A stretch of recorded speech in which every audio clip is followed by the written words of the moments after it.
10 tahun lagi kami pula akan menghantar pembantu rumah untuk bekerja di Indonesia. We are already Indonesia's biggest foreign investor. They are 50 times bigger than us, 250 million people. From time to time they remind us of that. But to make investments, to help with their economy, they think, well, this little guy, he can make a contribution, he can help us. That's not bad.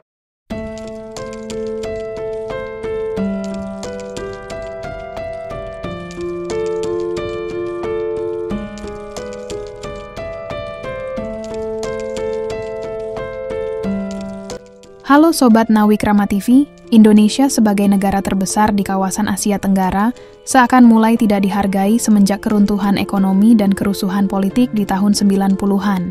Pada saat itu, jalan Indonesia seperti terbincang-bincang atau tidak stabil, dan pada saat masa sulit itu pula mulai terdengar suara bising yang mengatakan bahwa Indonesia adalah negara miskin dan terbelakang.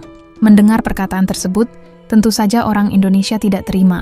Namun apa daya, Indonesia belum bisa bangkit dikarenakan masih banyak sistem pemerintahan yang sedang kacau. Diawali reformasi 98, bangsa ini kembali berani menatap masa depan. Pembenahan tata negara di era B.J. Habibie, penguatan toleransi di era Gus Dur, perbaikan sistem ekonomi di era Megawati, serta penertiban stabilitas keamanan di era SBY, telah menjadi landasan yang kuat bagi bangsa Indonesia dalam mempercepat kemajuan negara di era Jokowi. Dengan timing yang pas, Indonesia berhasil melesat di segala bidang, serta memperkuat pengaruhnya di dunia internasional yang dibawa sampai Asia Tenggara. Hal ini pun membuat para tetangga yang dulunya terbiasa membuli Indonesia, seperti Singapura dan Malaysia, mengurangi intensitasnya dan mulai berpikir 2 kali untuk membuli Indonesia. Karena selain potensi Indonesia yang sangat besar, netizennya pun sangat militan dan sensitif dengan hal yang menyangkut harga diri bangsa. Karena dalam rakyat Indonesia sudah terpatri NKRI itu harga mati yang tidak bisa ditawar-tawar lagi. Saya merasakan betul perubahan sikap warga asing ketika mereka bertemu dengan saya atau teman-teman diaspora yang lain di Singapura. Mohon maaf dengan segala hormat, dulu kalau ketemu dengan warga asing, kita orang Indonesia ini sering dianggap rendah atau dipandang sebelah mata, Pak. Serba salah. Kalau pakaiannya sederhana, dicibir. Kesannya, ya dari negara miskin, negara berkembang gitu. Tapi kalau bajunya agak bagus sedikit, salah juga, Pak. Pandangan matanya mengatakan, inilah negara para koruptor. Jadi pakai baju sederhana dianggap miskin, pakai baju bagus salah juga nih hasil korupsi gitu Pak. Jadi memang dipandang sebelah mata. Dulu seperti itu. Dan tidak hanya Bang Jeffrey, teman-teman pengusaha yang lain yang berada di luar negeri diaspora merasakan hal yang sama. Orang-orang dari negara lain tidak menghargai kita, orang Indonesia. Tapi Pak, sejak beberapa tahun terakhir, sikap mereka ini mulai berubah. Sejak dipimpin oleh Pak Jokowi, setiap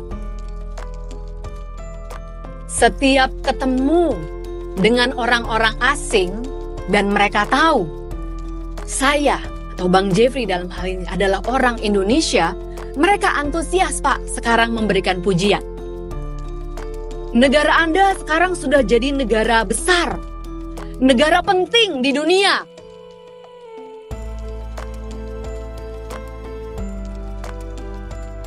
Saya melihat di Indonesia, kadang-kadang orang hanya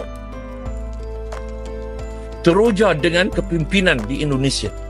Ya, saya akui, Jokowi antara pemimpin yang hebat, yang melakukan perubahan-perubahan, dan hari ini Indonesia melonjak jauh ke hadapan berbanding dengan pencapaian dalam negara kita. Tetapi di sana harus kita ingat, kenapa boleh jadi begitu? Dia jadi begitu kerana rakyatnya benar-benar merdeka. Kerana kebangkitan rakyat.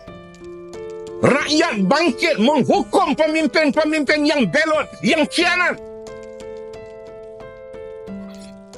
Rakyat bangkit Rakyat bangkit menolak kleptokrat dalam negara mereka. Rakyat bangkit menolak perompak-perompak dalam negara mereka. Akhirnya, dia melahirkan pemimpin-pemimpin yang takut kepada kedaulatan kuasa. Singapura yang dulu sangat merendahkan Indonesia kini mulai melihatnya dari sudut pandang berbeda, karena Indonesia sudah semakin maju dan tidak gampang lagi dibodoh-bodohi. Sementara itu, orang-orang Malaysia pun kini menganggap Indonesia sudah jauh berbeda, mulai dari ekonomi, politik, serta stabilitas keamanan. Bahkan beberapa dari mereka menganggap Indonesia sudah jauh lebih baik daripada Malaysia.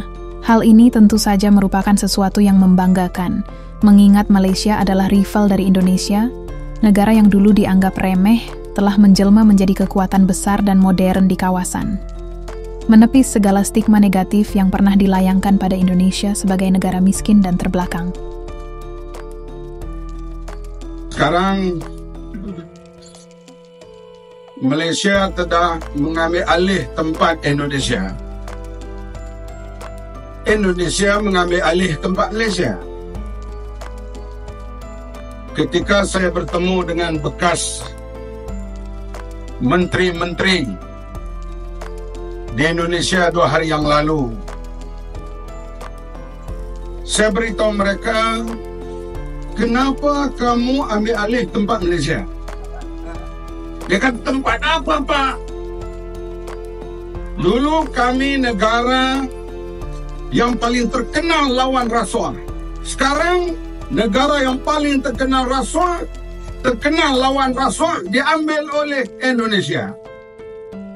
Kami mengambil alih tempat Indonesia. Dulu Indonesia negara yang paling rasuah, sekarang Malaysia ambil alih. Malaysia pula negara yang paling rasuah sekarang ini. Tahniah kepada Malaysia karena ambil alih tempat Indonesia. Bekas menteri yang saya bercakap itu, lepas pilihan raya dia diberi senarai oleh partinya untuk jadi menteri. Jokowi menghantar nama-nama cadangan parti-parti politik kepada KPK. Bila KPK menapis, 2 bekas menteri itu tak layak jadi menteri kerana dia bertaraf merah, kad merah. Parti itu terpaksa kemuka nama lain.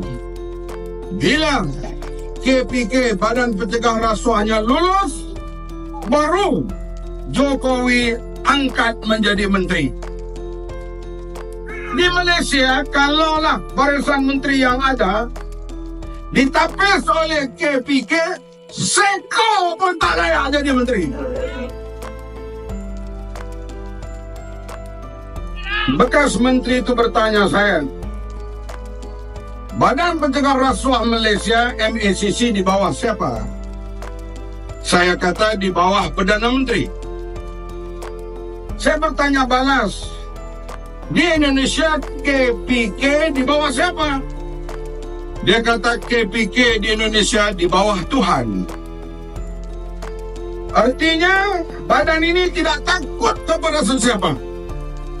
Hatta orang kesayangan Jokowi, yaitu Datuk Bandar, Wali Kota Jakarta, dipanggil oleh KPK untuk disiasat, yaitulah Ahok.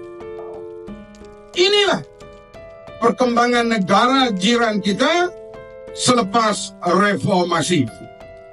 Bagaimana mereka membuat perubahan?